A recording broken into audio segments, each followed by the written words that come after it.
Hello students, आज हम देखेंगे बेसिक मैथ्स जिसके अंतर्गत चिन्हों की संक्रिया। तो मैं आपको बता दूं, चिन्ह का हमारे जो गणित है उसमें महत्वपूर्ण स्थान है, क्योंकि बिना चिन्ह के प्रयोग के हम गणित को सॉल्व नहीं कर सकते। तो इसमें हम मेन दो प्रकार के चिन्ह होते हैं गणित में, धन और ऋण, जिसकी सबसे अधिक जगह उपयोग होता है, यानी जोड़ना और घटाना। तो उसको आज मुख्य रूप से हम जानेंगे। तो चिन्हों की संक्रिया, तो चिन्ह तो आप सभी जानते हैं, चिन्ह क्या होता है। किसी को डिनोट करने के लिए, किसी को बताने के लिए हम क्या करते हैं, पूरा पूरा न लेके कोई भी आकृति बना देते हैं, उसको बोलते हैं चिन्ह। संक्रिया, संक्रिया मतलब एक मतलब क्रिया है एक प्रकार का। जैसे संक्रिया हमारे यहाँ बोले तो चार प्रकार का होता है, जोड़ना, घटाना, गुणा और भाग। तो इसमें देखेंगे तो इन चारों संक्रिया में हम मुख्य रूप से दो चिन्ह का उपयोग देखेंगे। दो चिन्ह कौन कौन सा है आपका, एक तो धनात्मक चिन्ह जिसको हम पॉजिटिव बोलते हैं, ठीक है। एक तो नेगेटिव चिन्ह हम देखेंगे, या जिसको इंग्लिश में आप बोलते हैं ऋणात्मक, सॉरी हिंदी में बोलते हैं, इंग्लिश में रहता है ये नेगेटिव। जिसका चिन्ह क्या होता है, इसका चिन्ह होता है धन, और इसको एक ऐसे देश वाला लाइन से दर्शाते हैं, ये होता है हमारा ऋण। अब देखो इन्हीं चिन्हों को हम गुण देखेंगे। तो पहले जोड़ में हम देखते हैं, जोड़ घटाव में क्या होता है। मैं बता दूं आपको, जब क्या होगा, दो संख्या आप समझेंगे, मान ले जाए दो संख्या है और दोनों संख्या हमारा क्या है, धनात्मक चिन्ह वाला है, ठीक है।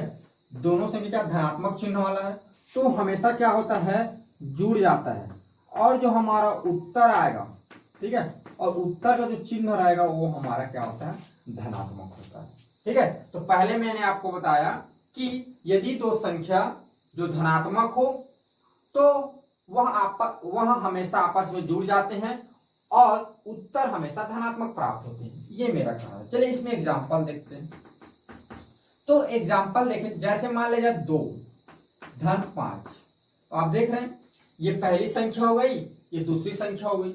दोनों कौन सा चिन्ह है, धनात्मक चिन्ह है। तो मैं क्या बोल रहा हूं, अगर दोनों धनात्मक चिन्ह रहे तो क्या हो जाता है, जुड़ जाता है। ये दोनों जुड़ जाएंगे, तो 2 में 5 जोड़ेंगे, आ जाएगा 7। अब देखो उत्तर का चिन्ह, उत्तर कौन सा आएगा, हमारा धनात्मक चिन्ह, तो ये धनात्मक है।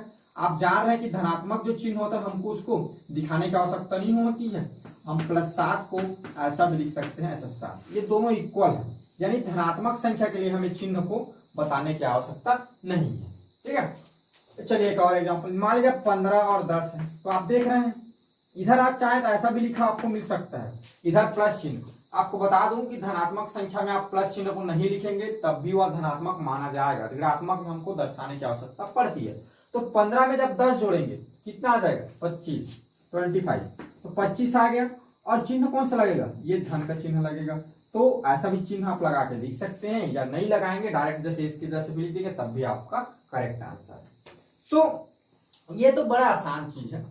अब तो एक और देखते हैं, जब दो संख्या मान ले जाए, पहली संख्या और दूसरी संख्या, दोनों संख्या हमारा क्या हो, ऋणात्मक हो, ठीक है, दोनों संख्या ऋणात्मक हो जाए, तब की स्थिति में भी क्या हो जाता है, आपस में जो दो संख्या होगा वो जुड़ जाएगा, और हमारा लेकिन इसमें जो उत्तर आएगा वह हमारा ऋण आएगा, माने ऋणात्मक उत्तर प्राप्त होगा।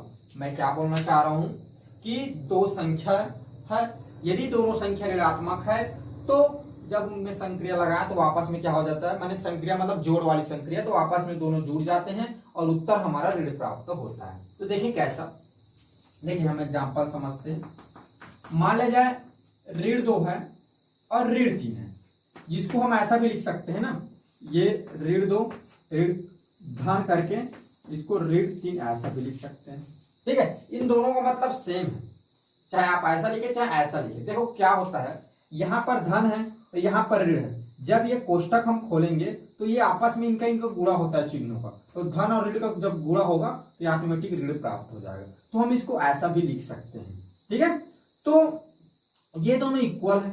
अब मैंने आपको बताया कि हम दो संख्या लेंगे और दोनों संख्या जब ऋणात्मक होगा, जैसे ऋण 2 और ऋण 3, तब की स्थिति में वे दोनों संख्या आपस में जुड़ जाएंगे। तो आप जोड़ दीजिए, 2 में 3 जुड़े कितना आ जाएगा, 5 आ जाएगा, सॉरी मैं 5 में लिखता हूँ, 5 आ जाएगा। और हमें उत्तर में चिन्ह कौन सा लेना है, ऋण चिन्ह, यानी आपका ऋण 5 आएगा। माने ऋण 2 और ऋण 3 या -2 और -3 जब जुड़ेगा तो -5 आएगा, -5 आएगा।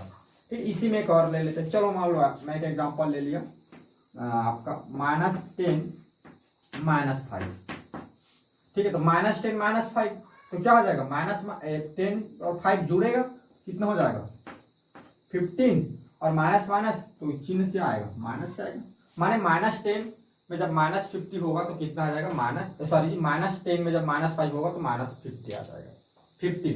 ठीक है, तो ऐसे हम क्या करते हैं, जब दोनों धनात्मक हो, इससे ये निष्कर्ष निकलता है जब कभी भी हमारा चिन्ह दोनों धनात्मक हो तब भी जुड़ता है, दोनों ऋणात्मक हो तब भी जुड़ता है, लेकिन जब धनात्मक धनात्मक साथ जुड़ता है तो धन में हमारा उत्तर आता है, और जब ऋणात्मक वाली संख्या ऋणात्मक संख्या के साथ जुड़ता है तब हमारा उत्तर किस में आता है, ऋण में आता है। हमने इससे सीखा। अब चलिए आगे चलते हैं। आगे कब, जब क्या हो, मान लो पहली वाली संख्या क्या रहे, धनात्मक रहे पहली वाली जो संख्या है हमारा, और दूसरी संख्या क्या रहे, ऋणात्मक रहे, तब की स्थिति में या ऐसा भी हो सकता है कि पहला क्या रहे, पहला ऋणात्मक रहे और दूसरा हमारा क्या रहे, धनात्मक रहे।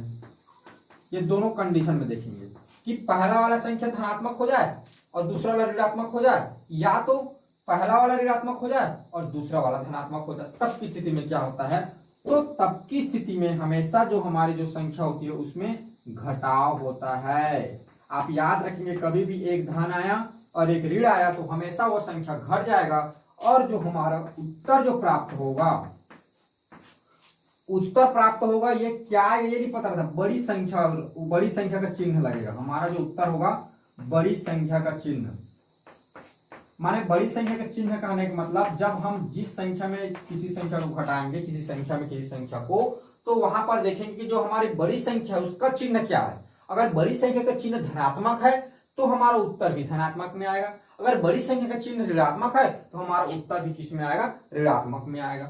ठीक है, मैं आपको क्या बताना चाह रहा हूं, ये आपका तीसरा पॉइंट है। जब दो संख्या ले और दो संख्या में से एक संख्या धनात्मक हो और एक संख्या ऋणात्मक हो, चाहे पहला वाला भी धनात्मक हो सकता है और या ऋणात्मक भी हो सकता है, और दूसरा वाला धनात्मक और ऋणात्मक भी हो सकता है, लेकिन अलग अलग होना, एक धन होना चाहिए एक ऋण होना चाहिए, तब हमारी जो संख्या होगी उसमें संक्रिया हमेशा घटाव की लगेगा, और जो उत्तर होगा हमारा वह बड़ी संख्या का चिन्ह होगा। जो वहां पर बड़ी संख्या रहेगा उसी के चिन्ह लग, जैसे हम एग्जाम्पल से समझते हैं। तो चलिए एग्जाम्पल के लिए हम देखते हैं। मान लीजिए आपको मैंने दे दिया 15, अब 15 में आपको मैंने ऋण दे दी, माइनस कर दिया 5 या ऋण 5, तो इसको हम ऐसा भी लिख सकते हैं 15 धन, ऐसा भी लिखा जाता है ऋण 5। अब कैसे लिखा जाएगा, जैसे मैंने बताया आपको, यहाँ पर धन है, जब कोष्ठक कटेगा तो आपस में गुणा संक्रिया लगेगी, इन दोनों को गुणा हो जाएगा, धन और ऋण का गुणा। तो आगे हम देखेंगे धन और ऋण का जब गुणा होता है तो ऋण ही प्राप्त होता है, तो इसलिए क्या हो जाएगा 15 ऋण 5 हो जाएगा। ठीक है, तो देखो 15 में 5 हो जाएगा। मैंने आपको क्या बताया, ये धन है, देख रहे हैं आप, पहली संख्या हमारा क्या है, धन है, और दूसरी संख्या हमारा क्या है, ऋण है, तो क्या होगा, हमेशा घटाव होगा। तो घटा दो, 15 में जब 5 घटे कितना आ जाएगा, 10 आ जाएगा। अब रही बात इधर चिन्ह की, उत्तर आ गया। अब बड़ी संख्या का चिन्ह, तो आप देखें हमने जो संक्रिया लिया 15 और 5, इसमें बड़ी संख्या कौन सा है, 15 वाला है, तो बड़ी संख्या में कौन सा चिन्ह लगा, धन का चिन्ह, तो यहाँ पर भी उत्तर हमारा धन का चिन्ह आ गया। हालांकि यहाँ धन का चिन्ह वो नहीं दिखा है, तो हमारा उत्तर क्या रहेगा, पॉजिटिव ही रहेगा। अब देखो, चलो मैं इसी को बदल दूं, मान लीजिए मैं लिख दिया -5 में अगर मैं 15 घटा दूं तब क्या आएगा, 5 में अगर 15 घटा दूं तब क्या आएगा। तो देखें यहाँ पर 15 है और 5 है, तो हमें हमेशा क्या करना है, घटाना है। देख रहे हैं आप, पहली संख्या धनात्मक है, दूसरी संख्या ऋणात्मक है, तो ये मैंने आपको बताया हमेशा घटेगा, अगर एक धनात्मक हुआ एक ऋणात्मक हुआ तो यहाँ पर छोटी संख्या में तो बड़ी संख्या को नहीं घटा सकते, हमेशा बड़ी संख्या में छोटी संख्या घटेगा, तो आप बड़ी संख्या में 15 में 5 को घटा दीजिए, तो 15 में जब आप 5 घटाएंगे कितना आ जाएगा, 10 आएगा, इतना। अब देखो, अब बात है उत्तर में कौन सा चिन्ह लगाए हम, तो क्या करते हैं, बड़ी संख्या को देखते हैं। तो आप देखें बड़ी संख्या कौन सा है, इसमें 15 है, 5 और 15 में कौन बड़ी है, 15 बड़ी है ना, तो 15 बड़ी, तो 15 के आगे कौन सा चिन्ह लगा है, ऋण चिन्ह, ऋणात्मक चिन्ह, तो ये यहाँ भी ऋणात्मक चिन्ह रहेगा, यानी हमारा उत्तर किस में आएगा, नेगेटिव में आएगा। चलिए एक और एग्जांपल लेते हैं। मान ले जाए ऋण 20, ठीक है, या -20, ऋण 20 और धन आपको मैं 30 दे दूं, तब आप बताइए क्या उत्तर होगा। सोचिए क्या हो सकता है हमारा उत्तर। तो हम इस अपने जो लिखे हैं उस पर चलते हैं। देखो इस पे पहला क्या है ऋणात्मक है और दूसरा क्या है हमारा धनात्मक है, तो हमेशा घटेगा, ये तो फिक्स है। तो अब भाई हम 20 में तो 30 को नहीं घटा सकते, हमें 30 में 20 को घटाना होगा, ठीक है। तो 30 में 20 को घटाएंगे तो आएगा ये 10। अब रही बात चिन्ह की, चिन्ह कौन सा लगा, तो चिन्ह के लिए मैंने आपको बताया हमेशा हमको बड़ी संख्या देखना है। तो बड़ी संख्या कौन सा है यहाँ पर 30, तो कौन सा चिन्ह धन, ये धन पॉजिटिव ही है, यहाँ चिन्ह लिखने की आवश्यकता नहीं है, आप चाहे तो धन लिख देंगे तब भी कोई गलती नहीं है, ठीक है, सही है वो।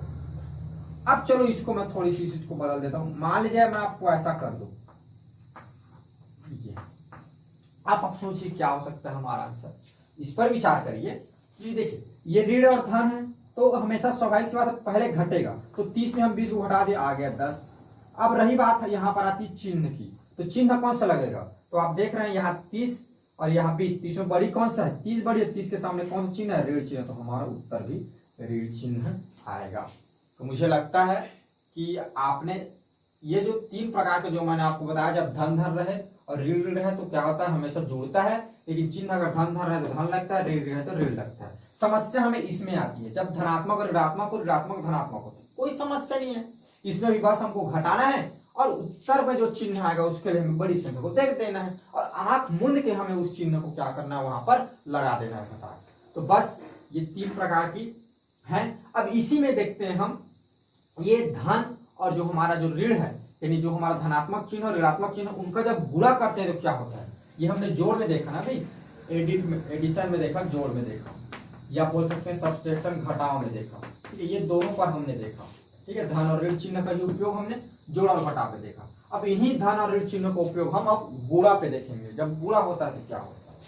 देखिए अब जो चिन्ह हम देख रहे थे उसको अब हम गुणा पे देखते हैं। तो मैं आपको इधर लिखते जा रहा हूँ, फिर एग्जाम्पल देखो, धन का गुणा अगर हम धन चिन्ह के साथ करें, देखो मैं चिन्हों को पहले बता रहा हूँ ना, ये चिन्ह के साथ साथ हमेशा चिन्ह अकेले नहीं लगता है ना, चिन्ह हमेशा एक प्रकार का मतलब डिपेंड है, समझ रहे हैं, वो दूसरे पर क्या रहता है डिपेंड रहता है। ये संख्याओं के साथ ही चिन्ह को लगाया जाता है, ये चिन्ह स्वतंत्र नहीं है, आप इसको जाने। भले मैं आपको बताने के लिए शॉर्ट में समझाने के लिए मैं चिन्ह को लिख दे रहा हूँ, लेकिन चिन्ह एक डिपेंडेंट है, वो दूसरे पर डिपेंड रहता है, किसी न किसी संख्या के साथ ही लगता है चिन्ह, ठीक है ना, नॉर्मल नहीं लगता वो।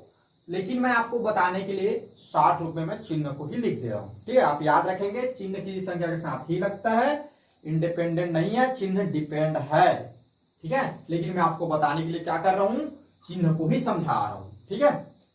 तो धन और धन चिन्ह का जब गुणा होता है तो हमें धन चिन्ह ही प्राप्त होता है।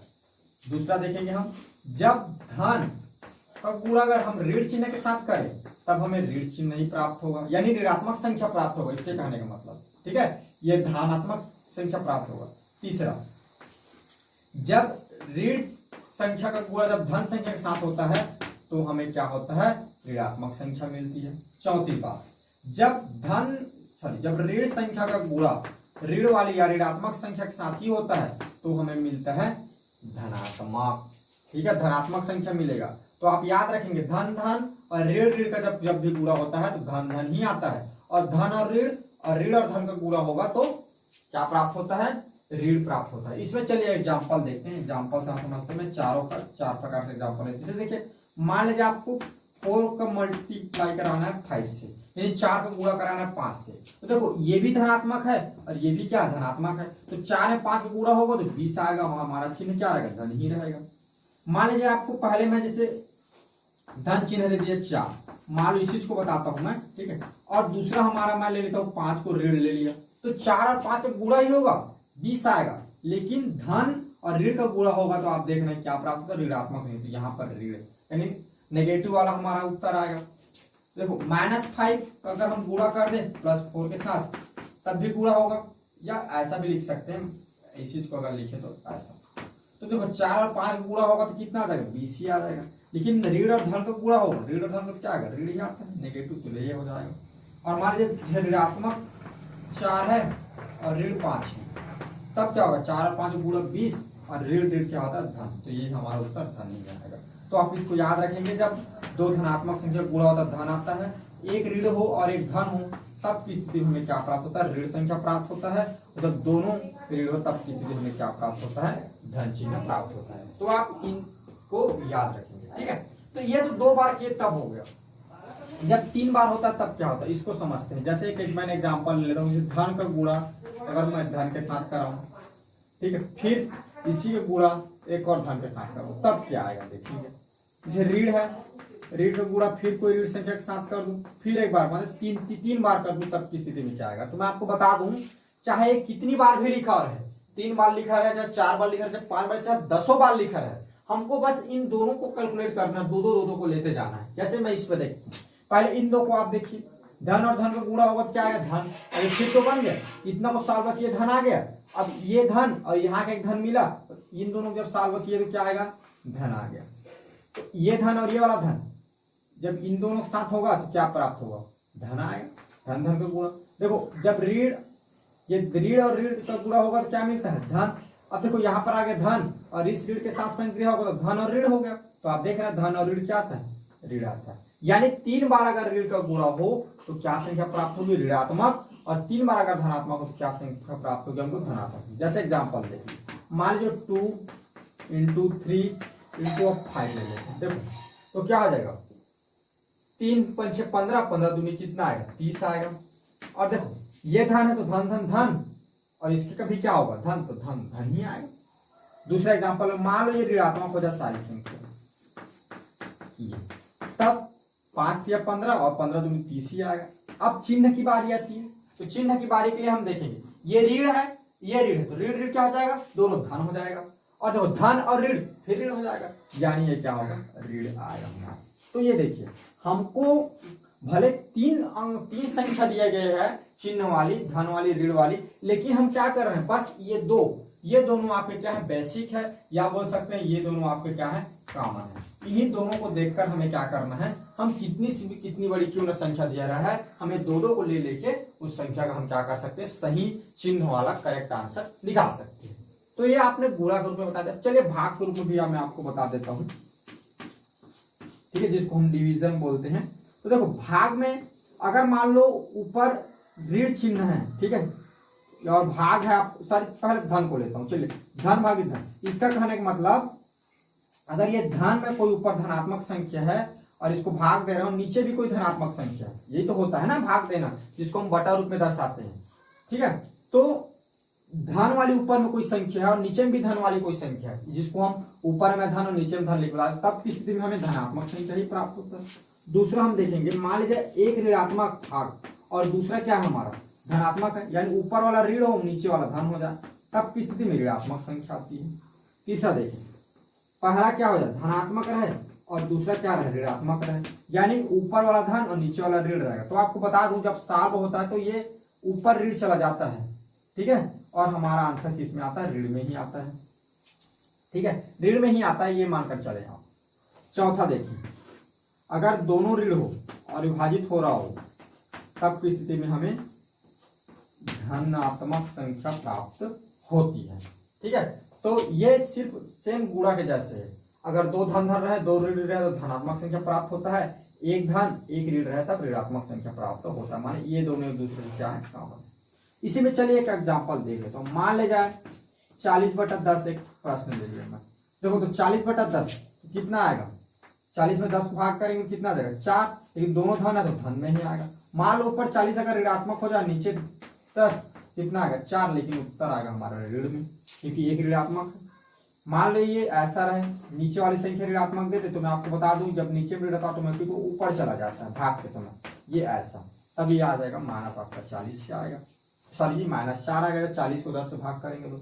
तीसरा एग्जाम्पल देखो, मान लीजिए ऊपर वाला 40 और नीचे वाला 10 भी ऋणात्मक है, तो ये जब ये हमें चिन्हों को ध्यान नहीं देना है ना, आप याद रखेंगे भाग करते समय, आप लास्ट में चिन्ह को लिख देना है, आप इसको इग्नोर करेंगे। अब 40 में 10 भाग कीजिए तो ये हो जाएगा आपका 4। अब चिन्ह को देखिए, ऋण में ऋण है, कितना आएगा, धन में ही आएगा। तो ये भाग हो गया, में गुणा हो गया, इस प्रकार हम चिन्हों का संक्रिया करते हैं। मैं आपको एक चीज और बता देता हूं इसी से, आप देखते हैं, देखो अब हम जो ऋण चिन्ह है इसकी घात के बारे में चर्चा करेंगे, ठीक है, घात को देखते हैं, ठीक है। मान लीजिए कोई ऋणात्मक चिन्ह है और इसकी घात अगर आपको धन पूर्णांक मिल जाए, धन पूर्णांक कहने का मतलब धन लीजिए सम पूर्णांक, ठीक है। सम पूर्णांक, सम मतलब सम कोई संख्या मिल जाए तो हमेशा हमें +1 उत्तर में आएगा। मतलब हमारा अगर ऋण कितना भी रहे वो सारा किस में बदल जाता है, धन में बदल जाता है, ये बोलना चाह रहा हूँ, ठीक है। ये कोई ऋण चिन्ह है, चलो ऐसा आपको चिन्ह से ही बताता हूँ, अभी चिन्ह की बात चल रही है तो चलिए चिन्ह ही लिख। अगर ऋण चिन्ह है, अगर उसके ऊपर क्या है, सम पूर्णांक है, ठीक है, या इसको हम संख्या में ले तो ऋण भी ले सकते हैं, ठीक है, तो हमेशा धन मिलता है। अगर कोई ऋण चिन्ह है और इसके ऊपर क्या है, विषम पूर्णांक है, विषम पूर्णांक है, तो हमारा उत्तर आता है ऋण में ही उत्तर आता है। अब पूर्णांक क्या चीज है आप आगे देखेंगे। पूर्णांक एक ऐसा समुच्चय है, संख्याओं का सेट है जिसमें समस्त प्रकार की संख्या आती है, धनात्मक संख्या भी आती है, ऋणात्मक संख्या भी आती है, ठीक है। और विषम और सम क्या होता है, सम वह संख्या है जो 2 से क्या हो जाए, पूर्णतः विभाजित हो जाए, सम संख्या कहलाता है। और विषम संख्या जो 2 से पूर्णतः विभाजित ना हो वह विषम संख्या कहलाता है। आप इतना याद रखें बस। अब देखो इस पे मैं आपको एग्जांपल बताता हूं। मान ले जाए ऋण 1 है, ठीक है, और इसकी घात क्या है, 100 है, और एक ऋण के ऊपर 1 है, इसकी घात मान ले जाए 25 है। तो मैं आपको बता दूं 100 हमारा सम पूर्णांक, क्योंकि ये 2 से पूरी तरह विभाजित हो जाता है, 2 से विभाजित करने 50 आएगा, तब हमारा उत्तर हमको धन 1 प्राप्त होगा, क्योंकि क्या है, सम पूर्णांक है। ऋण 1 के ऊपर घात 25 है। अब देखो 25 क्या है, विषम पूर्णांक है, 2 से पूरा विभाजित नहीं होगा, 2 से विभाजित करेंगे 1 हासिल बच जाएगा, तब इसलिए हमारा उत्तर ऋण 1। आप चाहे तो छोटा सा ले सकते हैं, इसे ऋण 1 की घात अगर 5 ले लें, 5 क्या है आपका विषम पूर्णांक, ऋण 1 गुणा ऋण 1 गुणा ऋण 1 गुणा ऋण 1 और एक बार गुणा ऋण 1। देखो तो ऋण और इस ऋण का गुणा क्या हो जाएगा आपका, धन होगा। फिर इसका जब इसके साथ होगा तो फिर ऋण हो जाएगा, फिर इसके साथ होगा तो क्या होगा, धन हो जाएगा। ये 4 तक हो गया। अब इसका जब ये धन और ये ऋण के साथ गुणा होगा तो फिर हमको ऋण प्राप्त होगा, तो ऋण क्या आ गया, 1 आ गया ना। तो इसीलिए आप बोल सकते हैं कि ये घात अगर 5 है तो उत्तर हमारा क्या आएगा, ऋणात्मक आएगा, माने विषम पूर्णांक है। तो सम पूर्णांक है तो जैसे 1 की घात अगर 4 तो आप देखेंगे ऋण 1 गुणा ऋण 1 गुणा ऋण 1 गुणा ऋण 1। देखो ये धन और ऋण क्या हो जाएगा, धन। और देखो यहाँ क्या है, यहाँ क्या है, धन और ऋण क्या हो जाएगा, पुनः ऋण हो जाएगा, और यहाँ का ऋण और यहाँ का ऋण दोनों मिलकर फिर बन जाएगा धन। तो हम लिख सकते हैं -1 की पावर 4 इक्वल आता है धन। तो इस प्रकार आपने देखा कि हम क्या कर सकते हैं, कोई भी संख्या या ऋण वाली कोई संख्या अगर उसकी घात वाली संख्या रहे तो हम उसके चिन्हों को जान सकते हैं कि उत्तर में कौन सा चिन्ह आएगा, ऋण चिन्ह आएगा कि धन चिन्ह आएगा। तो कैसे जानेंगे, उसके घातों को देखेंगे हम कि घात में अगर क्या है, सम पूर्णांक है यानी जो 2 से विभाजित हो जा रहा है, तो हमारा जो उत्तर आएगा वो धनात्मक प्राप्त होगा। और ऋण अगर विषम पूर्णांक है तो हमारा जो उत्तर आएगा वह ऋणात्मक होगा। यानी हम चिन्ह क्या आएगा, अगर कोई संख्या की घात में दिया है कोई संख्या, जैसे 1000 कर दिया तो आप बोलेंगे धनात्मक आएगा, तो 1000 क्या है, सम संख्या है। यानी इससे हमें क्या होगा, कैलकुलेट करने में आसानी होती है। मैंने आपको बताया कि अगर चिन्ह का घात को भी देखकर बता सकते हैं कि आगे हमारा आने वाला उत्तर धन होगा कि ऋण होगा। आप बस उसके देखेंगे कि घात कौन सा है, सम है कि विषम है। घात सम है तो धनात्मक आएगा, घात विषम है तो ऋणात्मक आएगा। तो इस प्रकार आप क्या कर सकते हैं, जो हमारे जो चिन्ह है धन और ऋण, मुख्य रूप से उसी की बात कर रहे हैं, पॉजिटिव चिन्ह की और नेगेटिव चिन्ह की, उसमें आप चारों जो संख्याएं होती है उन सब में आप जान सकते हैं कि आपको उत्तर क्या प्राप्त होगा। तो आप इस पे और अपना खुद के एग्जाम्पल लीजिए, खुद का प्रश्न लीजिए और उसको सॉल्व कर करके प्रैक्टिस कीजिए, तो ये आपका अच्छे से पकड़ में आ जाएगा और अच्छे से समझ में आ जाएगा। तो बस आज के लिए इतना ही देखेंगे हम, धन्यवाद।